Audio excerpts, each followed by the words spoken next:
தட்டை, சீடை, முறுக்கு, ரிப்பன் பக்கோடா, அதிரசம், என்ன வேணாலும் செய்யுங்க. ஒரே ஒரு 5 லிட்டர் இதய மந்த்ரா கடல் எண்ணெய் பேக் ஒரு மாசம் முழுசுக்கும் அத்தனை சமையல முடிச்சு விடலாம். இதய மந்த்ரா.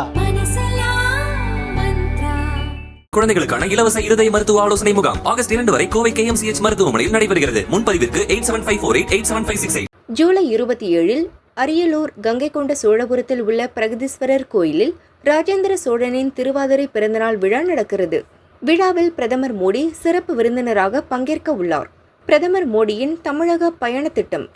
ஜூலை 26 இரவு 7:50 தூத்துக்குடி ஏர்போர்ட் வருகிறார். இரவு 8:30 மணி முதல் 9:30 மணிக்குள் ஏர்போர்ட் புதிய முனைய திறப்பு விழாவில் பங்கேற்கிறார். இரவு 10:35 தூத்துக்குடியில் இருந்து புறப்பட்டு திருச்சி வந்து தங்குகிறார். ஜூலை 27 காலை 11 மணிக்கு ஹெலிகாப்டரில் புறப்பட்டு 12 மணிக்கு கங்கை கொண்ட சோழபுரம் வரும் பிரதமர் மோடி கோயிலில் வழிபாடு செய்கிறார். மதியம் 2:25 திருச்சி ஏர்போர்ட்டில் இருந்து பிரதமர் மோடி புறப்படுகிறார் என கூறப்படுகிறது. கங்கை கொண்ட சோழபுரத்தில் பிரதமரின் ரோட் ஷோ மற்றும் தஞ்சாவூரில் பாஜக நிர்வாகிகளுடன் ஆலோசனை நடத்த திட்டமிட்டு உள்ளதாகவும் தகவல் வெளியாகி உள்ளன.